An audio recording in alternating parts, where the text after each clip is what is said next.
What's up YouTube, it's Orth. Now today I've got a new video for you guys. It's about the Iron Fortress. Now we've all been looking for teams that are consistent but are fast at the same time. I've got one for you guys. Now this team is generally based around a team that we know and love, the Bat Eater. The Bat Eater's been a thing in Raid for such a long time. People have been running it in Nightmare Clan Boss, Ultra Nightmare Clan Boss all the time. So it's a really famous team. Now what you can do with a man-eater team is transfer the same stats over to Iron Fortress with a little bit of a change. You're not going to need to change the established champion. You're just going to have to build one additional champion and you'll be able to use the same core as the team that you're running over there. So let me show you the team. The team that we are running in Iron Fortress is 2 man-eaters, 2 painkeepers and a geomancer. This is the team that we're running. We already have 2 man-eaters built for Bat Eater. We already have a painkeeper built. The only thing that we're building is a additional painkeeper. Now you can see she's level 130, so she's straight out of a shard. She's the only thing I have put in her is books, and I've given her 240 speed. Now I'm going to quickly show you a run, and we're going to see how quickly we can get through this boss, and then I'll show you the gear sets and how low the gear requirement actually is for this team and how efficient it is and how consistent it is throughout all of the different affinities, because the boss doesn't really change much apart from his affinity. It's not like the clan boss, where the clan boss with spirit affinity does decrease speed on you, so that can be a factor. This would work on every single affinity, including void affinity as well. Now the speed of these runs do depend on the RNG that you get from your damage. As you can see in this fight, we already got a cleanse from the boss at his top threshold, but that's okay. Our geomancer is going to be landing the burn again, and once we get our burns down, that's when our damage starts ticking. Now everybody knows about Geomancer's passive. He has a chance of doing enemy max HP from his passive.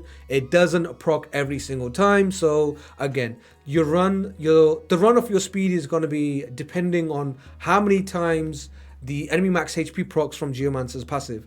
So here we are, we're a minute in, we've already chopped away 40% of the health, I'd say 30%. So we're just going to let this run. As you can see, the 2 man-eaters are both on 5 turn cooldowns for the Unkillable buff, which lands for 2 turns. Then we have 2 painkeepers who are reducing the cooldowns of both of these man-eaters, so we are keeping Unkillable up 100% of the time. There's not a turn where the boss will take a turn where we won't have Unkillable buffs on ourselves, so we would make sure we keep Unkillable on us. This is the second cleanse we've gotten, so our damage has fallen off twice. It's not an issue, it can go on. That's how consistent it is. It will not fail. The Unkillable will not fall off.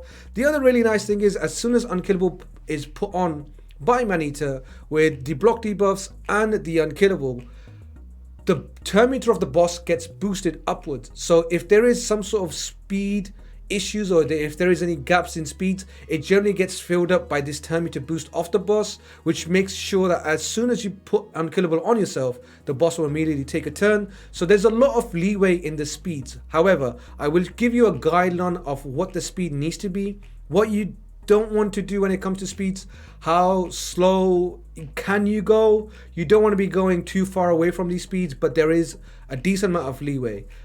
Basically the 2 man-eaters are 250 speed, one of them's 250, one's slightly higher than that. Then we have a painkeeper, which is 240, and the other one is slightly slower than that, so 230 I'd say. So this run is one of the longest run I've done. It's coming up to nearly 3 minutes. The fastest I've been able to get this done is in 1 minute and 15 seconds. Like I said, if you don't get a cleanse and your Geomancer procs all of his enemy max HPs from his passive, I believe he has a 30% chance. Whenever this champion is attacked, deflects 30% of the damage. When deflecting damage on each enemy hit, has a 30% chance of dealing additional damage equal to 3% of the opponent's max HP. So Geomancer's damage is a little bit RNG, so it does affect the speeds, the speed of the run. 100% unkillable. It can, like I said, you can get cleansed every single time. Even if you went on for 5 minutes, 6 minutes, it'll be absolutely fine. So here I'm going to show you the speeds. We're going to start with Geomancer. He is the slowest on the team, 214 speed. Now you can run him slower, however you don't want him falling too far behind, because you do want him to land the burn to make sure you get your DPS up. Then we have our slower man-eater. in the second position. The slower man-eater will open up with his A1 and then he'll do Unkillable after that. Our fastest man-eater will be opening up with Unkillable and then doing the rest of his abilities. Now once he does Unkillable, even though our man-eater is faster than the boss, remember the boss boosts his turn meter, so as soon as the Unkillable lands from man-eater, the boss is going to take a turn, then our man-eater is going to wait one turn to make sure he gets a full value from the 2-turn Unkillable buff, and then we want to start the rotation like that. If you start the fight like this, your Unkillable will remain on you for the rest of the fight. So we want to open with the fastest man-eater's Unkillable. You can see it's 266 speed. I've ran this with 262 speed as well, and I've gone all the way up to 280 speed, and it works just fine. With this man-eater, I've tried it with 250 speed. This is the speed I would recommend. I wouldn't suggest going too far below 250. 250 is the right mark. You need to keep obviously one faster than the other one, so make sure you have the presets in order, but apart from that it's fine. Then we have Painkeeper. This one's at 240. This one is my faster one, I believe. This one is going to be opening with reduced cooldown, combat tactics, to make sure we decrease the cooldown of our champions. And the second Painkeeper will be opening with unflagging advance. So we want to open up with the A1, not do the cooldown straight away, and then do it after one turn delay. Now, when it comes to healing, I've been messing around with this a little bit. You can do some healing and it will give you some extra damage from Geomancer's passive. However, I wouldn't recommend any counterattack masteries, any War Master masteries. All of those things you want to stay away from, because first of all, counterattack's going to waste your time, and you're going to be seeing a lot more animations, which is going to slow you down. So you don't want that. You just want to rely on Geomancer's damage. If you have it for Clan Boss already, don't worry about it. Don't need to change it. You can keep it. However, if you don't have those masteries, there's no need to take counterattack or War Master. The reason why you don't want to take War Master is because if the War Master proc reduces the boss's HP below the threshold, he's going to cleanse himself and you're going to lose your Geomancer's burn, which is your prime resource of damage. You don't want to take War Master, you don't want to take counterattack. Those are the two things you don't want to take. You're not going to be taking turn meter boost anyway because of Clan Boss, so that's not something you're going to want to put on these champions neither. So that's basically the masteries that you want to take. I'll show you the masteries that I'm running, but that's generally the guideline of what masteries you don't want to definitely take. I'll show you the masteries and then I'll show you another run. Maybe we could get a faster run, but as you can see, the set I've gone with is Swift Parry, just because it's not a set I use particularly and I didn't want to give him too much good gear.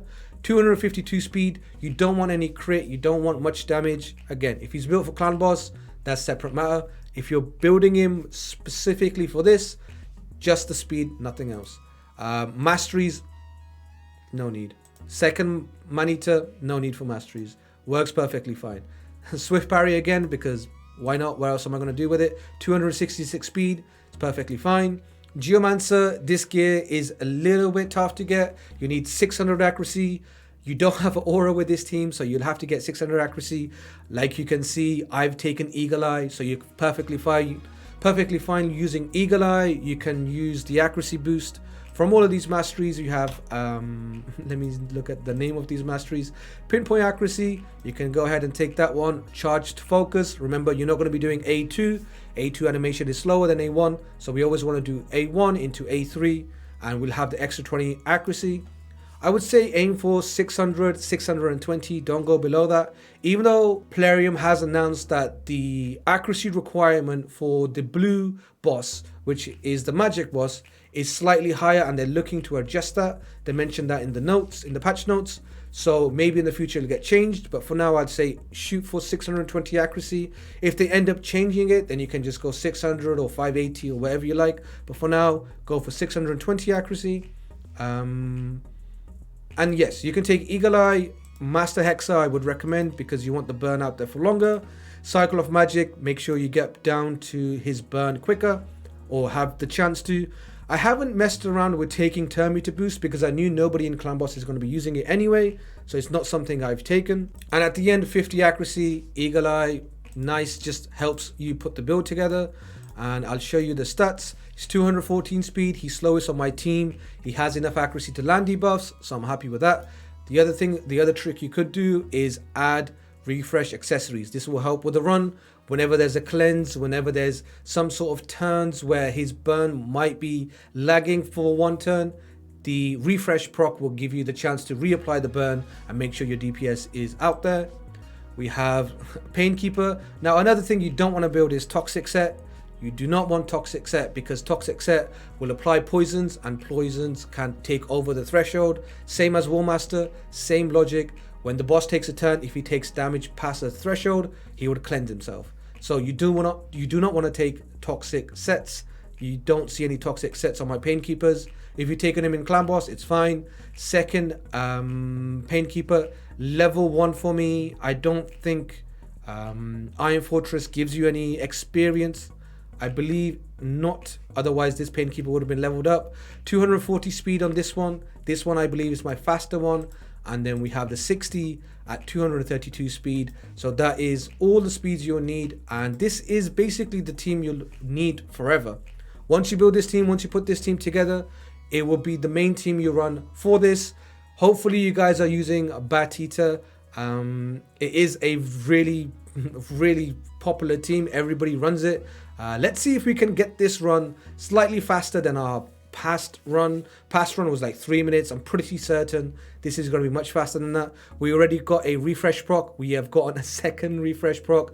We have gotten a cleanse too, so it kind of balances itself out. I believe the left Manita will do Unkillable, so this next turn we'll be able to get the burn back.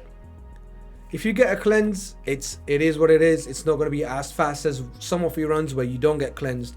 You can go through the entire fight without getting cleansed. When Geomancer's passive procs, the boss, for some reason, when he goes below the threshold, he does not proc his cleanse.